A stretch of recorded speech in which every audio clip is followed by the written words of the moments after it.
start with the current affairs today. The topics that we'll cover today. First one is Article 240 of our Constitution and how it's related to the governance of Chandigarh. We'll talk about the infant death crisis in Melghat. We'll talk about the doctor population ratio myths related to the WHO. We'll talk about in-flight internet and the Haile Gubbi volcano. So recently it was very much in the news as well. So let's start with Article 240. Why was it in the news? ठीक है, debate इसी बात पे हो रहा है कि Chandigarh is a union territory. We all know that, right? It's one of the union territories of India, and the debate is going on the topic that whether Chandigarh should be brought under the influence of Article 240 or not. Article 240 के will see in detail. Article 240 के अंदर चंडीगढ़ को लेके आना है या नहीं, इसी पे डिबेट हो रहा है. That's why this is in the news. ठीक है. अब आर्टिकल 240 से क्या होगा कि प्रेसिडेंट को पावर मिल जाएगा to make binding regulations for the area of Chandigarh. ठीक है, मतलब प्रेसिडेंट ऐसे रूल्स बना सकता है चंडीगढ़ के लिए, ऐसे रेगुलेशंस बना सकता है which will be binding on the government there. ठीक है, Chandigarh is the capital of Haryana and Punjab, you know that. ठीक है, तो चंडीगढ़ पे प्रेसिडेंट चाहे तो कुछ ऐसे रूल्स बना सकता है विच विल बी बाइंडिंग, मतलब कंपल्सरी फॉर द अथॉरिटीज इन चंडीगढ़. ठीक है, basically it will give a power indirectly to the central government in making rules for Chandigarh. ऊपर से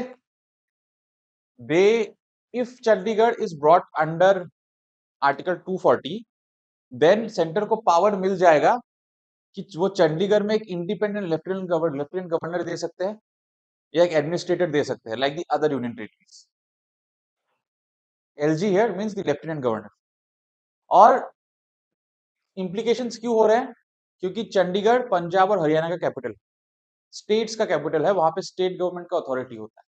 अगर 240 आ गया, प्रेसिडेंट के बाइंडिंग रेगुलेशंस और उसके साथ साथ एक इंडिपेंडेंट एडमिनिस्ट्रेटर या लेफ्टिनेंट गवर्नर, उससे वहां के स्टेट गवर्नमेंट पे सेंट्रल गवर्नमेंट का इन्फ्लुएंस ज्यादा बढ़ जाए. ठीक है, they are trying to do this through the 131st amendment bill of 2025. तो देखते हैं करंट स्टेटस क्या है. करंट स्टेटस ये है, चंडीगढ़ एक यूनियन टेरिटरी है without a legislative assembly. Currently, India has only now India has 3 union territories that have a legislative assembly. The 3 union territories with a legislative assembly are Delhi, Pondicherry, and Jammu and Kashmir. These are the only 3 union territories in India that have its own legislative assembly. The rest of the union territories, Andaman Nicobar, Lakshadweep, Chandigarh, Dadra and Nagar Haveli, and Daman and Diu, these places do not have their own legislative assembly. ठीक है, current status यही. And currently Chandigarh का administration कैसे हो रहा है? Chandigarh is being administered by using article 239. ठीक है, एंड चंडीगढ़ का एडमिनिस्ट्रेटर कौन है? पंजाब का जो स्टेट गवर्नमेंट का जो गवर्नर है, the Punjab governor is acting as the administrator of Chandigarh. ठीक है, और सिंस चंडीगढ़ एक शेयर्ड कैपिटल है दो स्टेट्स का, इसी वजह से पंजाब गवर्नमेंट और हरियाणा गवर्नमेंट, दोनों स्टेट गवर्नमेंट्स के लॉज ही एक शेयर्ड तरीके से इस कैपिटल सिटी पे अप्लाई होते हैं. अब 239 चल रहा है चंडीगढ़ में, बट अब 240 में क्या है? ठीक है, 240 में ये है कि 240 करेंटली अप्लाई होता है Andaman Nicobar, Dadra and Nagar Haveli and Daman and Diu और लक्षद्वीप. इन जगहों पे 240 अप्लाई होता है. And under article 240 president of India 240 article में मेंशन्ड यूनियन टेरिटरीज के लिए रेगुलेशंस बना सकते हैं, and these regulations will be binding on the administration of these places. वो मना नहीं कर सकते इसको. अब चंडीगढ़ में अगर ये अप्लाई हो गया, होगा ये कि चंडीगढ़ के जो भी रूल्स एंड रेगुलेशंस है ना, वो स्टेट लेजिस्लेटर की अथॉरिटी से उसका अथॉरिटी बेसिकली प्रेसिडेंट के हाथ में चला जाएगा. नियम के अनुसार चंडीगढ़ में पंजाब और हरियाणा के सरकार की, स्टेट गवर्नमेंट्स की रेगुलेशंस और लॉस चलने चाहिए, बट अगर 240 आ जाता है चंडीगढ़ के ऊपर भी, problem will be that president will have more influence on the place than the state governments, even though it is the capital of the state. ठीक है, उससे क्या होगा, एडमिनिस्ट्रेटिव बैलेंस चेंज हो जाएगा, पावर बैलेंस स्टेट गवर्नमेंट से shift होकर centre की तरफ चला जाएगा, and centre will have more influence on the rules and regulations. अब इश्यूज क्या है, first let's look at the constitutional issues. संविधानिक समस्या क्या है इसमें, सबसे पहला समस्या कि एक बहुत मेजर शिफ्ट है, तुम एक आर्टिकल से दूसरे आर्टिकल में चीज को शिफ्ट करके लेके जा रहे हो, पूरा का पूरा सिस्टम चेंज हो जाएगा. दूसरा कि ये जो आर्टिकल है ये पंजाब और हरियाणा के स्टेट गवर्नमेंट्स को अफेक्ट करेगा, and that is why requirement हो सकता है कि पंजाब और हरियाणा के गवर्नमेंट्स इसको रिव्यू करें. ठीक है, and the thing is that कि पंजाब और हरियाणा के जो भी एक्ट्स है उसका रिव्यू होके वो या तो अमेंड हो जाएंगे या तो रिपील हो जाएंगे. क्यों? क्योंकि आर्टिकल 240 आते ही स्टेट गवर्नमेंट्स के लॉस से ज्यादा अब वहां पे सेंट्रल गवर्नमेंट का इंफ्लुएंस होगा. प्लस इसके लिए एक पार्लियामेंट्री लेजिस्लेशन चाहिए, then we need a parliamentary law to change this. ये ऐसे नॉर्मली चेंज नहीं हो सकता. फेडरल प्रॉब्लम्स होंगे, क्योंकि यार एक फेडरल स्टेट कैसे चलता है, federal state works when there is shared power between the centre and the states. But यहाँ पे फेडरल स्ट्रक्चर थोड़ा हार्म हो सकता है. व्हाई? बिकॉज पंजाब और हरियाणा के स्टेट गवर्नमेंट्स का जो हरियाणा चंडीगढ़ पे कंट्रोल है, that control will become weak. Why? Because now president will have more binding control, the central government will have more binding control over the area. Plus जो shared institute है इन जगह पे, the high court, the employee pool, जो government employees का pool है, the PGIMER, ठीक है, दीज इंस्टीट्यूशंस इन चंडीगढ़, यहाँ का कोऑर्डिनेशन चेंज होना पड़ेगा, they were being coordinated by the state government still now, but अब इसका कोऑर्डिनेशन सेंट्रल के थ्रू होगा अगर ये आ जाता है. प्लस अकाउंटेबिलिटी का क्वेश्चन है. ठीक है, क्योंकि चंडीगढ़ के लिए कोई इलेक्टेड बॉडी नहीं है, देन चंडीगढ़ में एक डिमांड हो रहा है कि चंडीगढ़ को भी अपना खुद का असेंबली चाहिए, just like Delhi and Puducherry और जम्मू एंड कश्मीर. ठीक है, प्लस प्लानिंग, उस जगह का लैंड यूज, वहां का पुलिस, हर चीज में चेंज आएगा अगर पावर स्टेट से सेंटर के हाथ में जाता है. प्लस एक हिस्टोरिक मिलिटेंसी कंटेक्स्ट है इस एरिया में, पंजाब का शेयर्ड कैपिटल है, तो खालिस्तानी टेररिस्ट, खालिस्तानी मिलिटेंट्स का हमेशा एक इन्फ्लुएंस रहा है यहाँ पे. सिक्योरिटी एक रीजन है कि शायद एक न्यू कोऑर्डिनेशन मॉडल का जरूरत है, maybe centre need some power there to ensure security. Coming to the next topic, Melghat. अब ये जो जगह है Melghat, I think it's a place in Maharashtra. ठीक है, तो मेलघाट न्यूज में क्यों था रिसेंटली? ठीक है, क्योंकि मेलघाट में 65 इन्फेंट डेथ्स हुए हैं जून 2025 ऑनवर्ड्स. ठीक है, जून 2025 के बाद से मेलघाट में 65 इन्फेंट्स मारे गए. ठीक है, बच्चे, छोटे बच्चे. ठीक है, एंड बॉम्बे हाई कोर्ट ने बोला है कि इस मैटर में गवर्नमेंट का जो अप्रोच है वो काफी कैजुअल है. Basically Bombay high court has criticised the government of the state by observing that approach of the government in this case has been very casual. ठीक है, क्योंकि ये जो रीजन है ना, यहाँ पे क्रॉनिक मेलन्यूट्रिशन है. क्रॉनिक मेलन्यूट्रिशन मतलब लॉन्ग टर्म मेलन्यूट्रिशन जो ठीक ही नहीं हो रहा है. ठीक है, एक्यूट मतलब ऐसा चीज जो थोड़े टाइम के लिए होता है, ठीक हो जाता है, but chronic mean something long term, and malnutrition has been a very long term issue in this area since the 1990s, almost for 30-35 years now. इस रीजन में मेलन्यूट्रिशन का प्रॉब्लम हो रहा है, लोगों को पोषण नहीं मिल रहा, people are not getting enough nourishment in their body. अब बॉडी में न्यूट्रिशन नहीं होगा तो जाहिर सी बात है that children are going to die. Children are the most vulnerable, they need the most amount of nutrition among all of us, and if they are not getting it, it's a clear cut thing that they will lose lives. But यहाँ पे decades, 3 decades almost, 30, 35, 40 years से बहुत सारे programmes implement हुए हैं, but implementation होने के बाद भी mortality is still persisting. People are still dying, especially children. अब इस जगह का बैकग्राउंड क्या है? ठीक है, ये जो जगह है मेलघाट, इसमें एक पर्टिकुलर ट्राइबल ग्रुप है जो यहाँ के पॉपुलेशन को डोमिनेट करता है. Basically maximum population of this area belongs to a certain tribal group known as the Korku tribe. ठीक है, और यहाँ पे हाई मेलन्यूट्रिशन का एक इशू है. लोगों को यहाँ पे प्रॉपरली न्यूट्रिशन नहीं मिलता. प्लस इंफ्रास्ट्रक्चर बहुत पुअर है, रोड्स ढंग के नहीं है, इलेक्ट्रिसिटी सारे घर तक पहुंचा नहीं है, पहुंचा भी है तो रेगुलरली नहीं जाता, भी लाइन कट जाता है इन लोगों का. ट्रांसपोर्टेशन फैसिलिटीज ढंग की नहीं है, बिकॉज ऑफ दैट डिलेज होते हैं. अगर आपके पास प्रॉपर ट्रांसपोर्ट और इंफ्रास्ट्रक्चर ना हो, अगर कोई बीमार पड़े या किसी के पास कोई दिक्कत हो जाए, इमीडिएटली मेडिकल हेल्प का एक्सेस भी बहुत मुश्किल हो जाता है.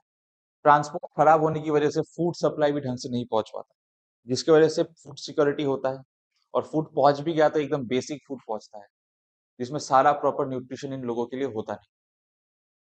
प्लस जो गवर्नमेंट एजेंसीज है like ASHA, VCDC, ICDS, these agencies are present there for healthcare, but they are not properly functioning. ठीक है, बहुत ही इनकंसिस्टेंट है. अब इश्यूज क्या क्या है? सर्विस डिलीवरी बहुत खराब है, एज आई सेड, क्योंकि इंफ्रास्ट्रक्चर ही ढंग का नहीं है, रोड्स नहीं है, ट्रांसपोर्ट का प्रॉब्लम है, इलेक्ट्रिसिटी का प्रॉब्लम है. Of course the delivery of the service will be very very bad. Supplements are irregular. Supplements, those are required in your food to make sure that you are getting enough nutrition. Supplements are very very irregular, क्योंकि पहुंच ही नहीं पा रहा है supplies वहां से ढंग तक. प्लस जो डिपार्टमेंटल कन्वर्जेंस है बहुत खराब है. ICDS, health department, tribal population, इनका जो कन्वर्जेंस, मतलब सारी चीजों को एक जगह पे इकट्ठा करके ऑर्गेनाइज करना, वो बहुत खराब, प्रॉपरली मतलब एकदम ही मिसमैनेज है वो. Plus inter generational mail nutrition है. क्यों? क्योंकि जो बच्चे हो रहे हैं इन द कोरकू ट्राइब, वहां जिन माओ का बच्चा हो रहा है, the mothers themselves are malnutrition. क्योंकि मेल न्यूट्रिशन आज से नहीं, पिछले 30 सालों से चलता आ रहा है. अब सिंस से 30 सालों से चलता आ रहा है, इन बच्चों की जो मदर्स है, जो माए हैं, these mothers are themselves malnutrition, and we know कि बच्चा पैदा होने के पहले जब डेवलप होता है तो माँ के पेट में डेवलप होता है. The child gets a lot of its nutrition from the mother's womb. और अगर माँ ही malnourished हुई, जाहिर सी बात है कि जो बच्चा पैदा होगा वो काफी खराब कंडीशन में पैदा होगा.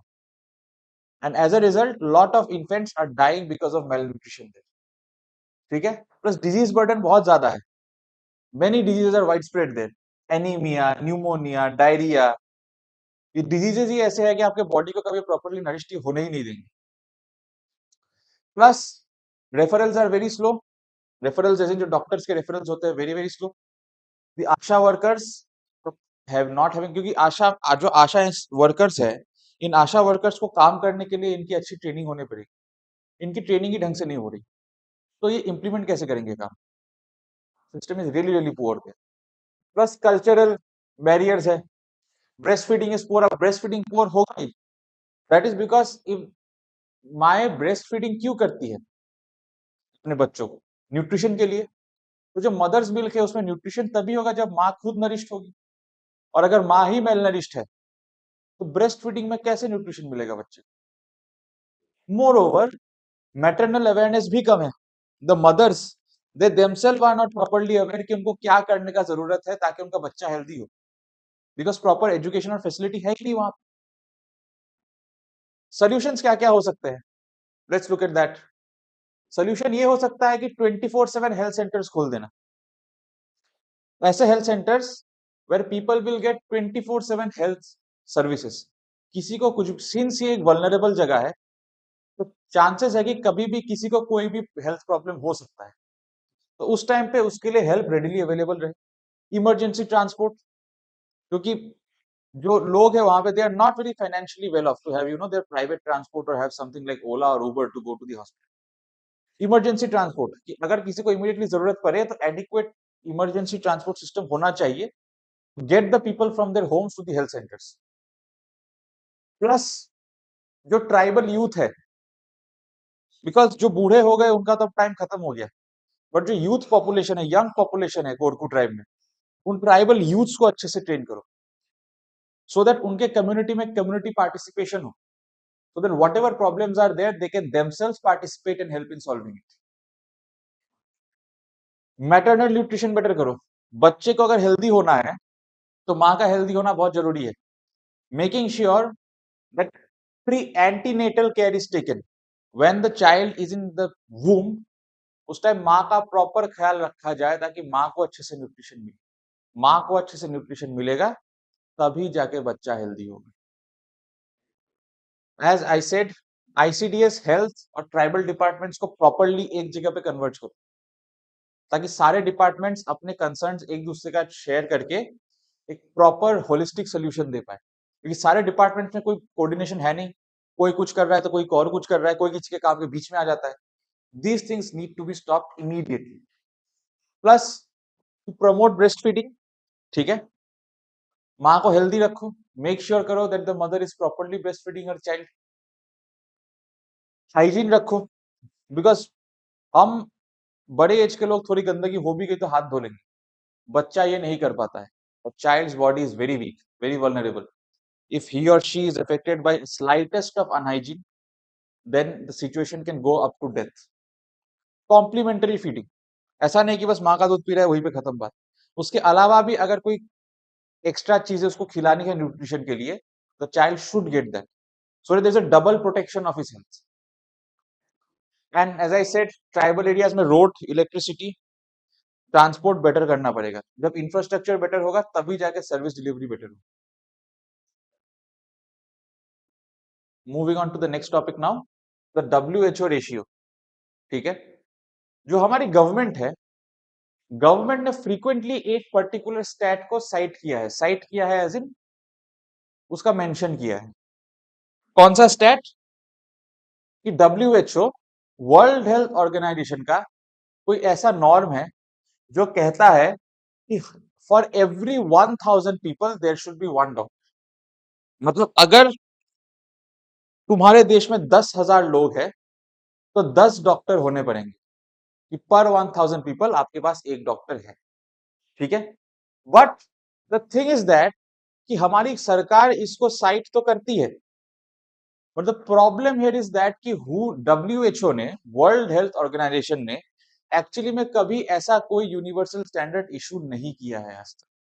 ठीक है, प्लस सिंस इसका एक मिसअंडरस्टैंडिंग यहाँ पे है, इस वजह से अगर ऐसा कोई स्टैंडर्ड है ही नहीं और आप ये फिर भी यूज कर रहे हो तो होता क्या है, पार्लियामेंट में कभी कभी, स्पेशली इन 2024, ठीक है, टिल 2024 पार्लियामेंट में बहुत इनकरेक्ट डेटा यूज हुआ है. तो गवर्नमेंट किसी चीज को साइट करती है बट वो चीज एक्चुअली में एग्जिस्ट ही नहीं करती, तो क्या होता है, डेटा इनकरेक्ट हो जाता है. You can see the density of doctors here, you know like पर 1000 पॉपुलेशन कितने डॉक्टर्स है. ठीक है, if you see the states in dark, they have a good number of doctors per 1000 population, but states का colour जितना light है वहां पे पर 1000 पॉपुलेशन उतने ही कम डॉक्टर्स है. अब इश्यूज क्या है कि जो आयुष के डॉक्टर्स हैं, ठीक है, होता क्या है, नंबर ऑफ डॉक्टर्स में आयुष के डॉक्टर्स हम जैसे इंक्लूड कर लेते हैं, लाइक मेन स्ट्रीम मेडिसिन के साथ जैसे ही वी इंक्लूड आयुष, होता क्या है, the doctors number gets inflated. मान लीजिए कि एक्चुअली में like if I have to go with conventional medical science, maybe our country में हैव 1000 डॉक्टर्स, बट अगर आप आयुष के भी 500 डॉक्टर जोड़ देते हो तो दिखने में ऐसा लगता है कि एक्चुअली में शायद 1500 डॉक्टर्स अवेलेबल है, बट एक्चुअली में वो है नहीं, क्योंकि 500 तो आयुष डॉक्टर्स है, मेन स्ट्रीम मेडिसिन से there are only 1000. This are the situation, is the number gets inflated. Plus India में डॉक्टर नर्स मिडवाइफ डेंसिटी बहुत कम है, मतलब एक डॉक्टर को अपना काम के लिए नर्स से असिस्टेंस चाहिए होता है. सो देर इज पर्टिकुलर रेशियो की पर डॉक्टर आपके पास इतने नर्स होने चाहिए. इंडिया में वो रेशियो बहुत ही कम है, मतलब एक डॉक्टर को असिस्ट करने के लिए there are very less nursing staff. ठीक है, प्लस अर्बन रूरल में तो इम्बैलेंस है ही कि रूरल में there are a lot of facilities, sorry urban में there are a lot of facilities but rural people are not getting anything. Specialist का shortage है, MBBS तो बहुत सारे हैं, but specialist people who are required to cure these dangerous diseases like cancer or something, it requires specialist oncologists. MBBS is a big degree, he's a doctor, but होता क्या है, वो सक्षम नहीं होता इतने बड़े चीज को सॉर्ट आउट करने के, तो स्पेशलिस्ट डॉक्टर्स चाहिए है, बट स्पेशली MBBS डॉक्टर्स ही already are very less, specialist तो छोड़ ही दो, it's a very miniscule amount. ठीक है, हेल्थ का एक प्रॉपर डेटाबेस नहीं है, NMC का डेटाबेस अलग है, जो नेशनल मेडिकल काउंसिल है, आयुष का डेटाबेस अलग है, जो स्टेट्स है उनका डेटाबेस अलग है, एक प्रॉपर यूनिफाइड हेल्थ डेटाबेस नहीं है हमारे पास। तो अंडरस्टैंड कि एक्चुअली में देश में टोटल कितने डॉक्टर कौन से सेगमेंट में है, we don't have a proper database for that. ठीक है, अब WHO का एक स्टैट ये है कि देश में पर 10,000 पॉपुलेशन, मतलब हर 1000 लोगों के लिए there should be 44.5 health workers present. वो तो पॉसिबल है नहीं, basically approximately 45 health workers should be present in a country per 10,000 population.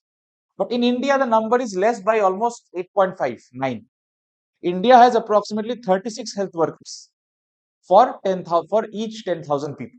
ठीक है, अब रॉन्ग एस्टिमेशन से देखो, जो SDG 3 है, सस्टेनेबल डेवलपमेंट गोल 3, ये गोल बेसिकली ये है कि हमें हेल्थ बेटर करना है अपने जगह, दुनिया का, देश का। अब जैसे ही आप एस्टिमेशन रॉन्ग लगाते हैं, उससे क्या होता है, आप SDG 3 के लिए जो काम कर रहे हो उसका फाइनल एस्टिमेशन भी आपका गलत आएगा। ठीक है, आपका SDG का एस्टिमेशन गलत आया, जो NHM है, नेशनल हेल्थ मिशन, NHM में जो भी डेटाबेस आप बना रहे हो टू स्टडी द डेवलपमेंट, अगर आप एस्टिमेशन ही गलत लगा रहे हो तो आप डेवलपमेंट भी ढंग से स्टडी नहीं कर पाओगे। NCD मैनेजमेंट, ड्रग्स मैनेजमेंट जो है, ठीक है, drugs as in not any narcotics, even medicine are called drugs, drugs management, maternal health, child health, इन सब चीजों के डेवलपमेंट का डेटा भी इनकरेक्ट आता है। क्यों? क्योंकि हमारे पास डॉक्टर्स का डेटा ही इनकरेक्ट है, हमें यही नहीं पता ढंग से कि डॉक्टर कितने हैं। Then how is it possible for us to estimate कि इन सब जगहों पे हेल्थ बेनिफिट आ रहा है या नहीं। Coming to the next topic now, in flight internet. ठीक है,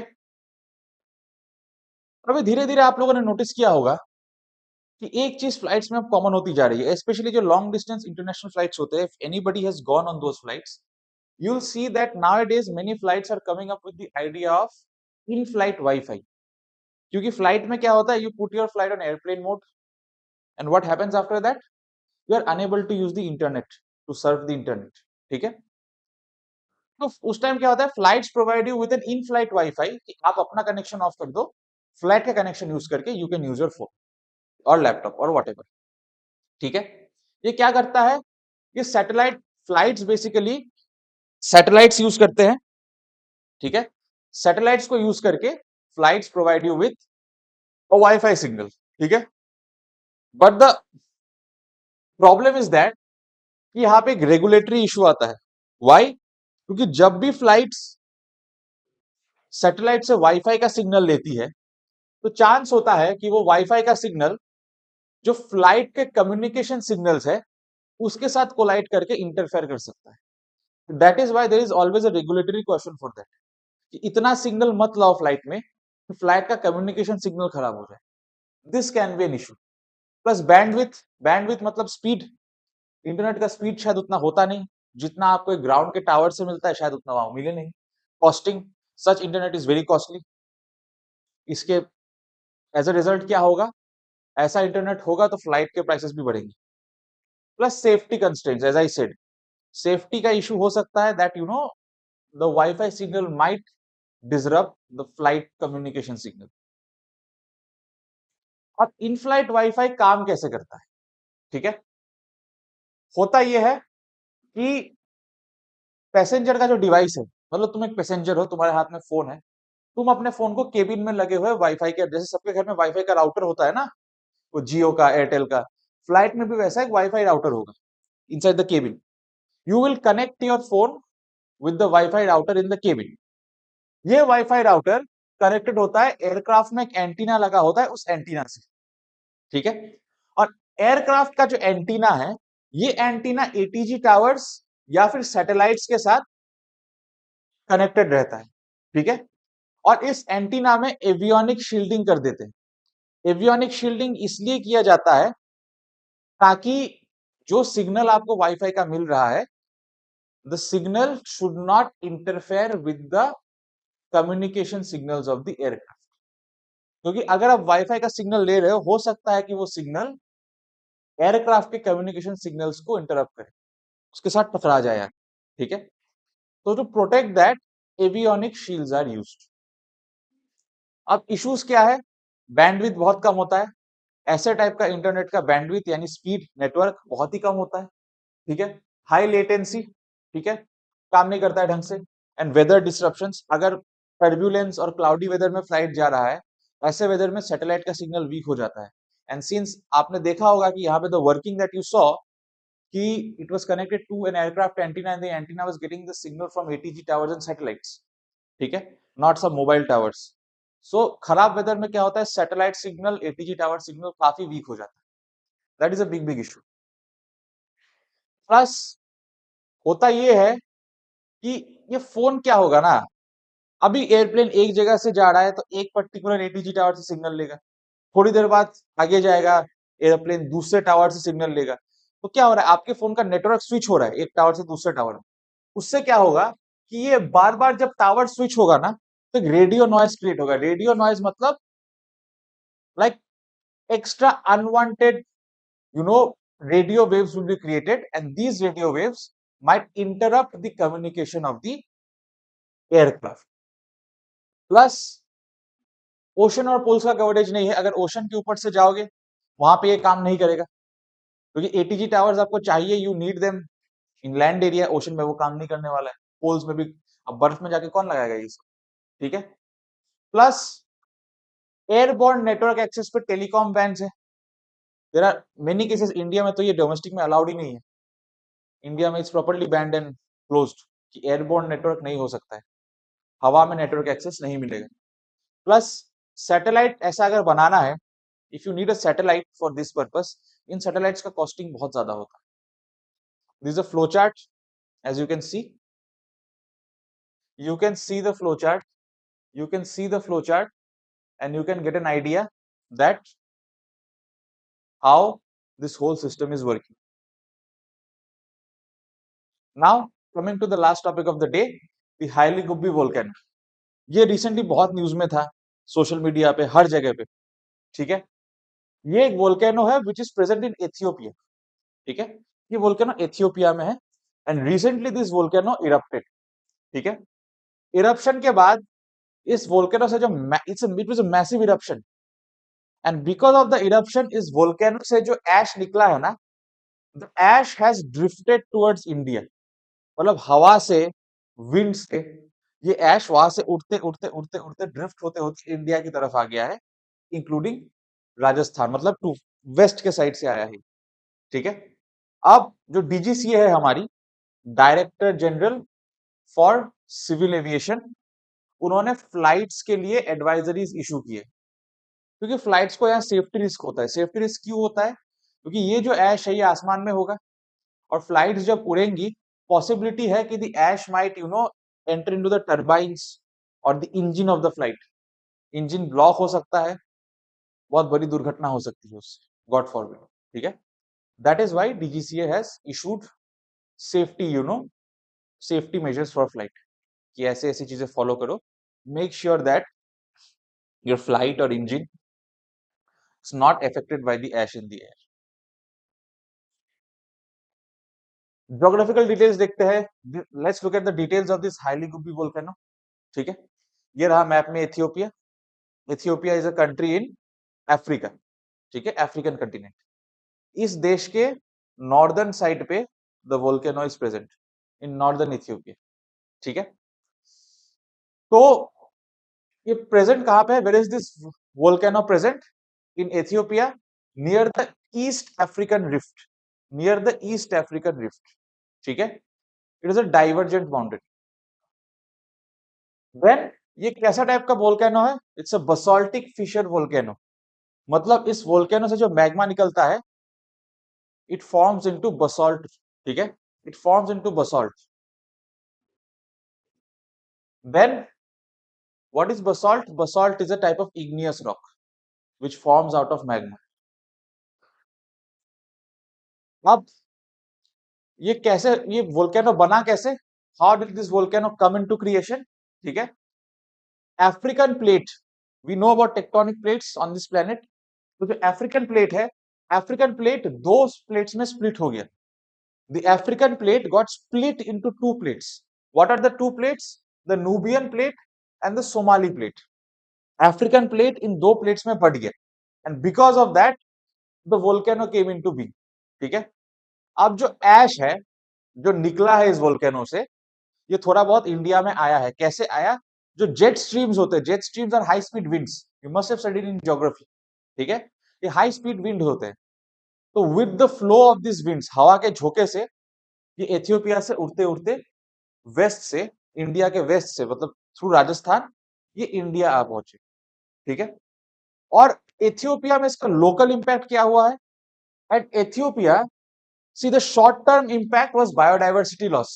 मतलब जहां पे ये ज्वालामुखी फटा, उसके आसपास जो बायोडायवर्सिटी था, पेड़ पौधे जानवर, they have lost their lives because of the action of the volcano. और लॉन्ग टर्म इफेक्ट ये होगा कि ये वोल्केनो से जो भी अब वोल्केनिक वेस्ट निकलेगा इसके अंदर से, ठीक है, जो इनऑर्गेनिक सामान अब निकलेगा इसके अंदर से, ये अब धीरे धीरे जब कूल डाउन होगा तो ये जमीन में मिक्स हो जाएगा।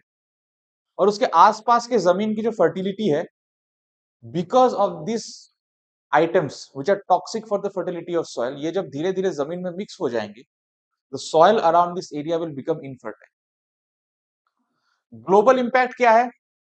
ग्लोबल इम्पैक्ट ये है कि एथियोपिया के आसपास के देशों में ये ऐश जब स्काई में, when it will get spread out in the sky, it will kind of block the sunlight from reaching the land, and because of that थोड़ा cooling होगा, temperature गिरेगा।